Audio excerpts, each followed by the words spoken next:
Welcome to the Her Story Circle podcast, the podcast that brings you the extraordinary tales of everyday women who are changing the world.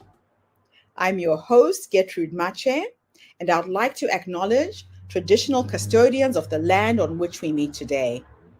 I also like to pay my respects to elders, past, present, and emerging. Every week, we dive into the lives, challenges, and triumphs of women from all four corners of the globe. We're here to inspire, enlighten, and connect, sharing stories that uplift and empower. So grab a cup of coffee, settle in, and join us as we explore the incredible journeys of women shaping our future. This is Her Story, where every woman's voice matters.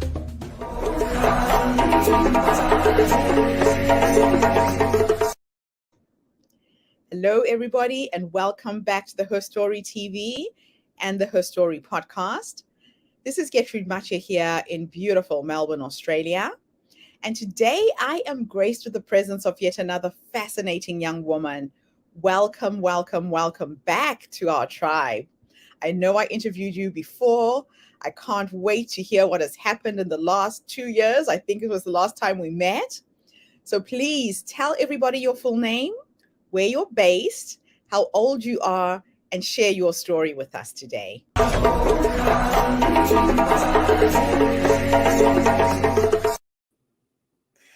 Hey everybody, my name is Tracy Borsen. I am located in Calgary, Alberta, Canada. I am currently 38 years old, and this is my story. When I was thinking about what kind of the turning point was for me in really my life, there's a couple, but one of the ones that's been so drastic for me was my decision to leave a corporate vice presidency and explore something else.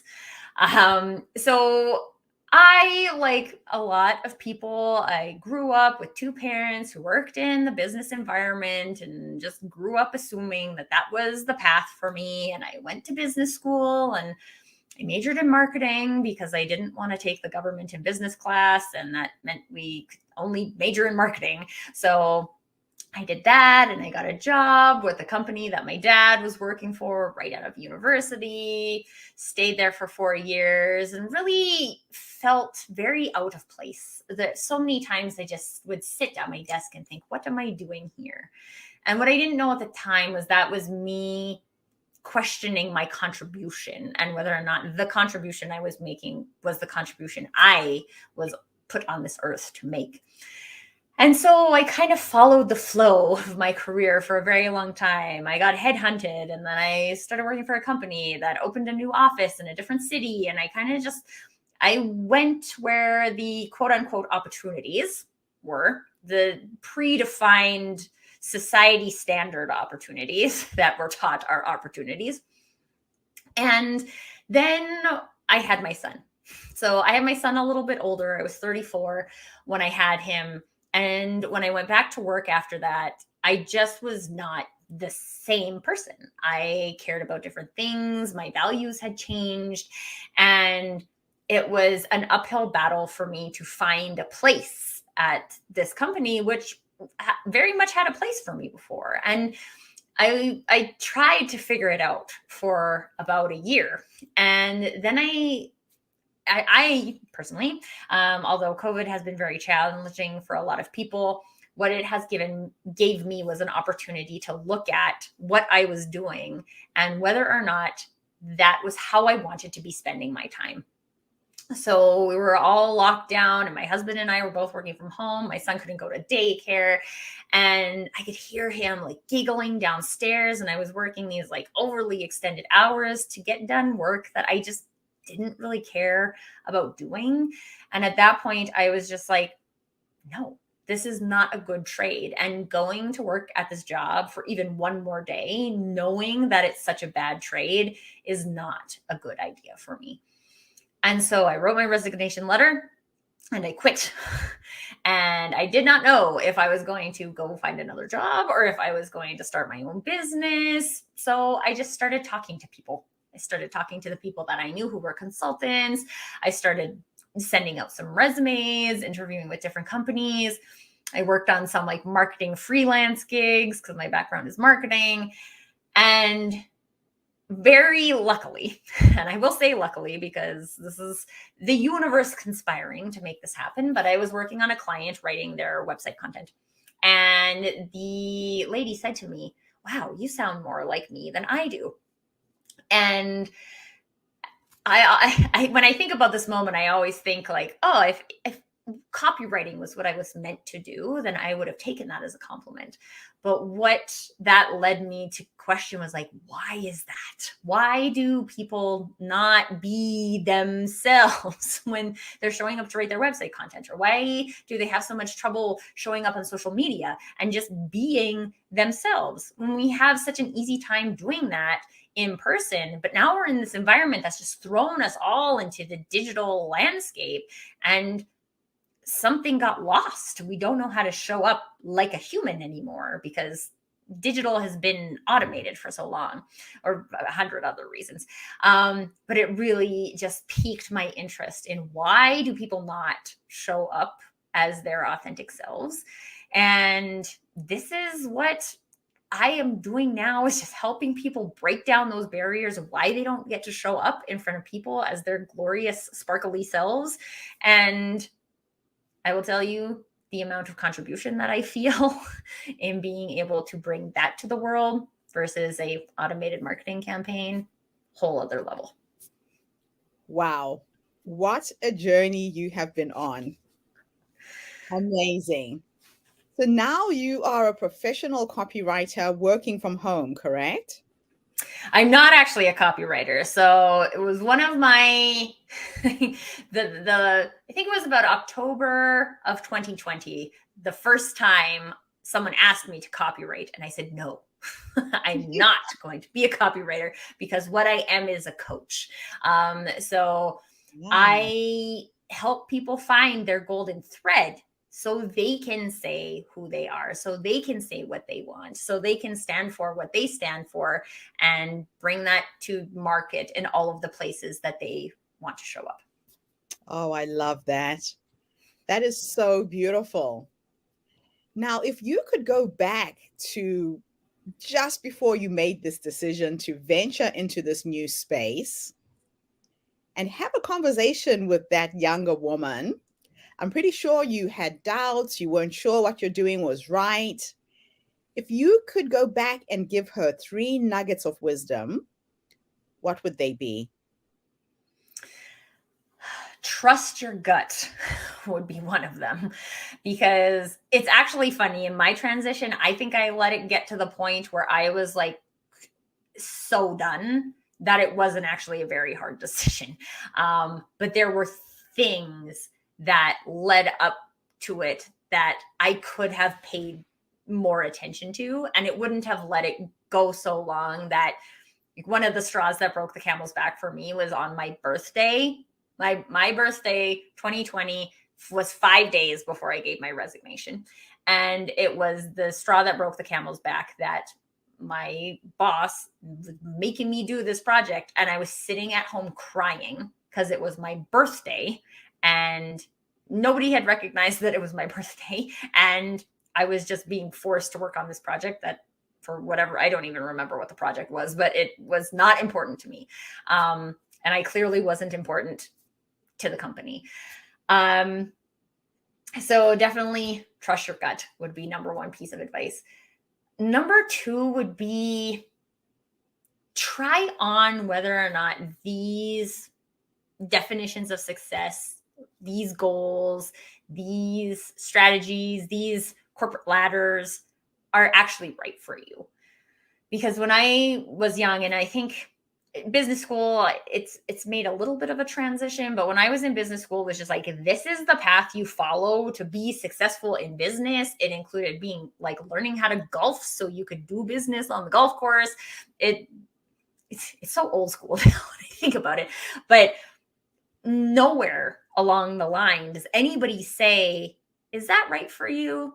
and actually give you the space to explore whether or not that's right for you, that that's something that you want to do.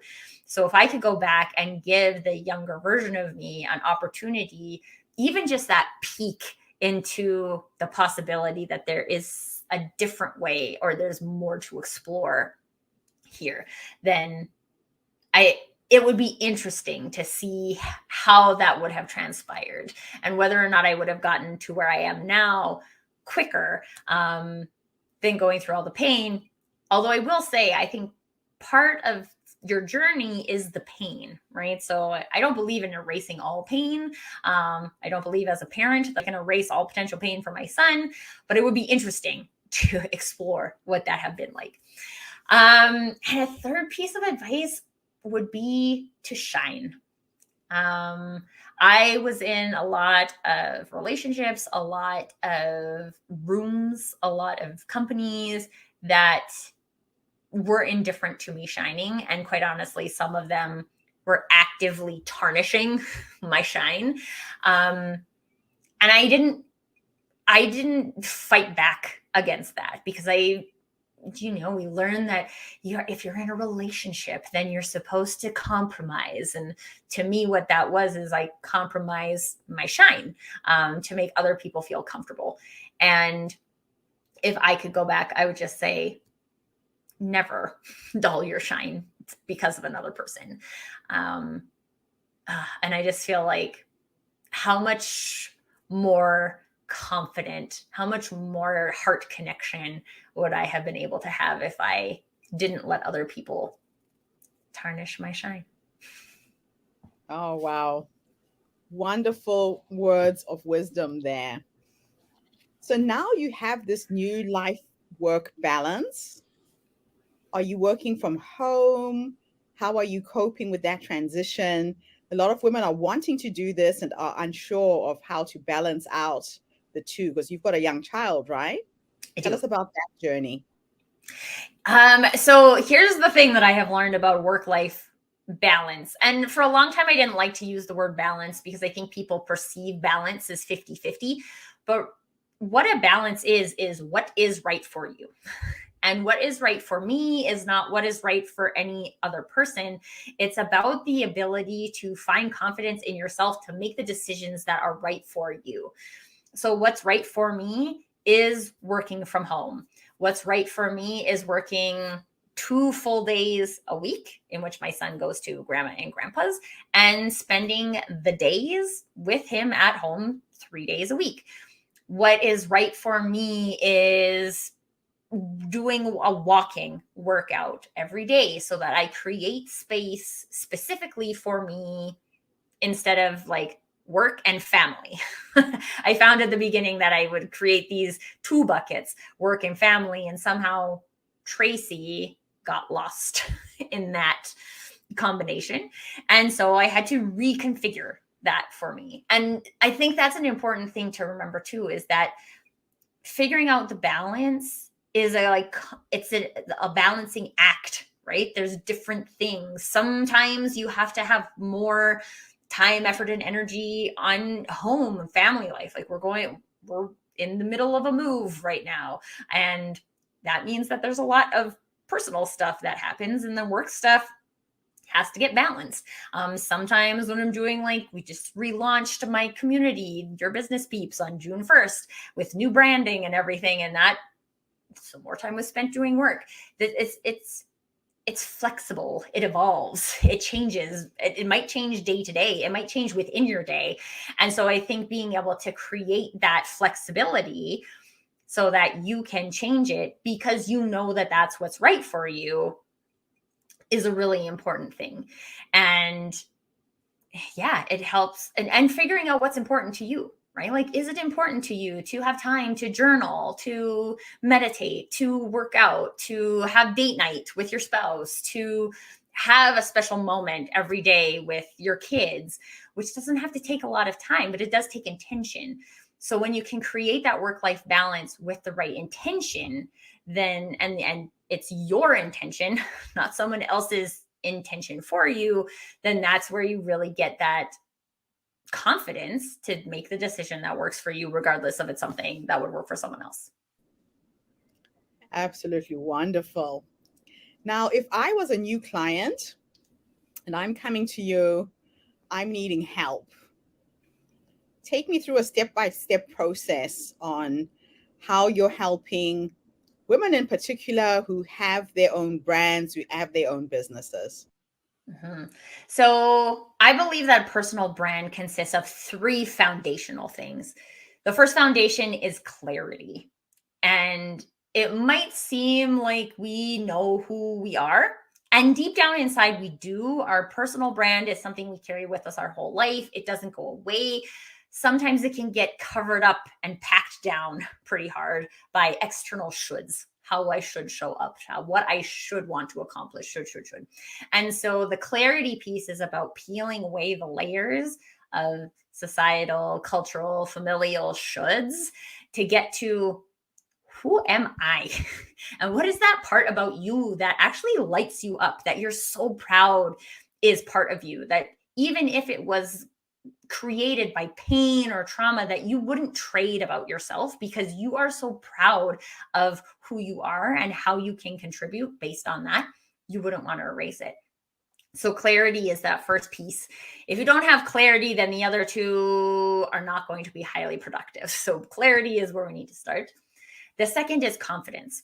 Obviously, you can't build confidence in a thing that you don't know you're building confidence on.